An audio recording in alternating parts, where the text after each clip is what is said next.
Marwar bulletin देखने वाले सभी दर्शकों को चंद्रमोहन कल्ला का नमस्कार, राम राम, निखम्मा गणेशा।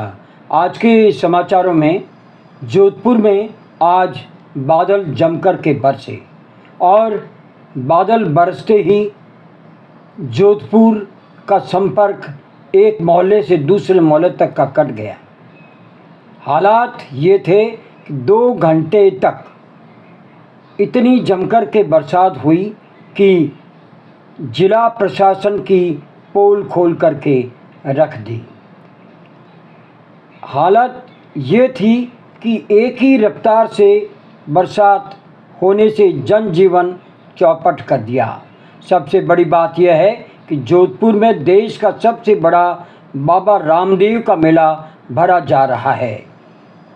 कल बाबे की बीज है और हजारों यात्रु मसोरिया बाबा मंदिर के धोख देकर रुनेचा जाते हैं। वे भारी बरसात में घिर गए।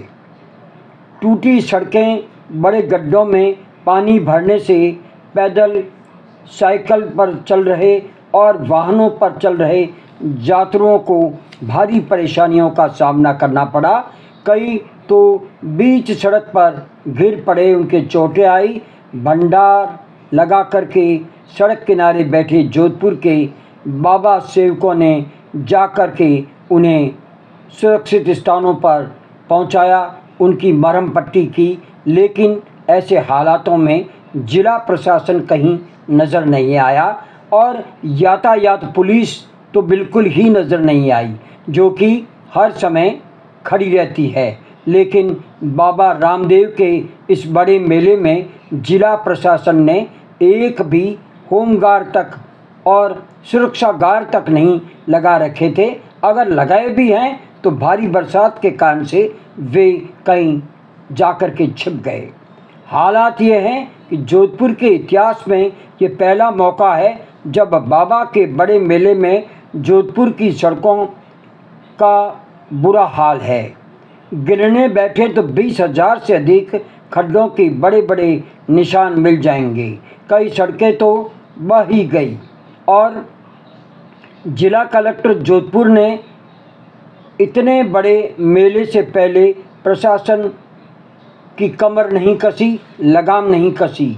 मुख्यमंत्री भजनलाल, जो खुद गोवर्धन गिरिराज जी के भगत है, बाबा रामदेव के इस मेले को लेकर के जोधपुर प्रशासन पर सड़कों को लेकर अपने तीखे तेवर नहीं दिखा पाए और कलेक्टर गौरव अग्रवाल भी न जाने क्यों नहीं इन प्रशासकों की खिंचाई कर सके और सड़कें बनाने वाली एजेंसियों और पानी निकासी करने वाली एजेंसियों की कमर नहीं कस सके।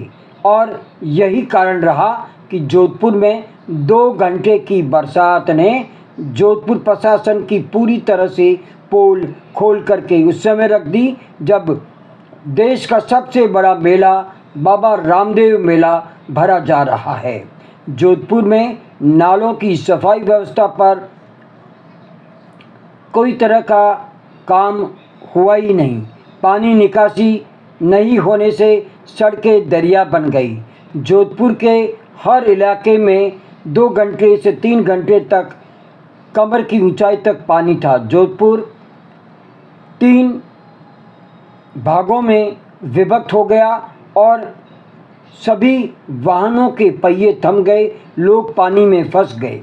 लेकिन प्रशासन का अता पता नहीं था। अस्पतालों में पानी भर गया, घरों में पानी घुस गया, लेकिन प्रशासन ने शहर को लावारिस छोड़ दिया।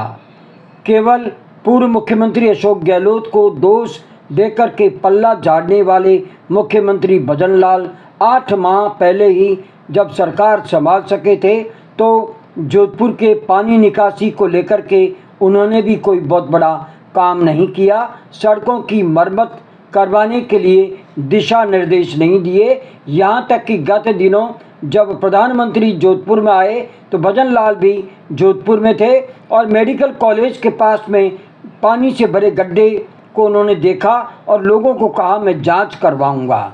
वो जांच कहाँ गई? वो सड़कें तो आज भी दरिया बन गई। तो भजन लाल जी को जोधपुर की परवाह हो, ऐसा लगता नहीं है, वरना बाबा रामदेव के मेले में यात्रियों की ये हालत कभी नहीं होती। आपको ये भी बता दें कि जोधपुर की पानी निकासी की प्लानिंग तो लंबे समय से नहीं हो रही है। कांग्रेस सरकार ने काम नहीं किया तो उसका असर ये पड़ा कि जनता ने उन्हें वोट नहीं दिए, वे हार गए। तो भारतीय जनता पार्टी के विधायक सांसद भी शायद इसी मूड में लगते हैं। बरसात के बाद अब हालात जो हैं वे कम से कम विधायक और जो केंद्रीय मंत्री और सांसद है जोधपुर के, उनको सूद लेनी चाहिए, उनको आकर के देखना चाहिए और जोधपुर की सड़कें बनाने वाली एजेंसियों के विरुद्ध में कड़ी कार्रवाई करनी चाहिए। गत दिनों बताया गया कि पेचिंग काम करवाया गया, आखिर पेचिंग कहाँ गई? हल्की सी मुड़ डाल दी गई, वो आज फिर बह गई और खड्डे इतने कि उस पर समानांतर पानी आने से लोग फिसल करके उसमें गिरने लगे। पानी निकासी तो रियासत काल में जब जोधपुर शहर परकोटे में सिमटा हुआ था तब थी, और वो नाले ही आज आगे बढ़ाने के सिवाय आज की सरकार ने 1947 के बाद में शायद जोधपुर में कुछ नहीं किया। पहले जोधपुर की आबादी 2-2.5 लाख थी, आज 20 लाख से ऊपर निकल चुकी है, लेकिन पानी निकासी की योजना बनाने में जोधपुर के इंजीनियर्स विफल रहे हैं, ये स्वीकार करना होगा। हालात इससे भी बदतर हो सकते थे।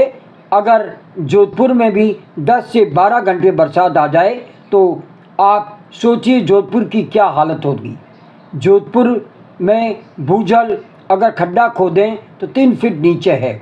ऐसे हालातों में अगर 10 से 12 घंटे बरसात हो गई तो मान करके चलिए पानी ज़मीन फाड़ करके बाहर आएगा और जोधपुर को बहा ले जाएगा। उस समय जिला प्रशासन और राजस्थान की सरकार मुंह देखती रह जाएगी, बहुत बड़ा हादसा हो जाएगा। इससे पहले कि ऐसा कुछ हो, प्रशासन को तुरंत सड़कों पर उतरना चाहिए। कल बाबे की बीज है और बड़ा मेला है जोधपुर में।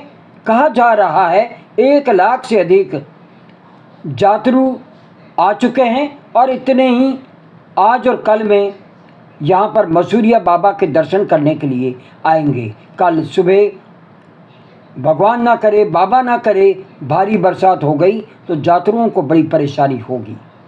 कलेक्टर गौरव अग्रवाल को खुद आकर के इस पूरे शहर को देखना चाहिए। मारवाड़ बुलेटिन उनसे अपील करता है कि जोधपुर की सड़कों और जोधपुर में पानी निकासी की समस्या को वे हल कर दें तो जनता उनकी वाहवाही करेगी। अब बात करते हैं क्रिकेट की।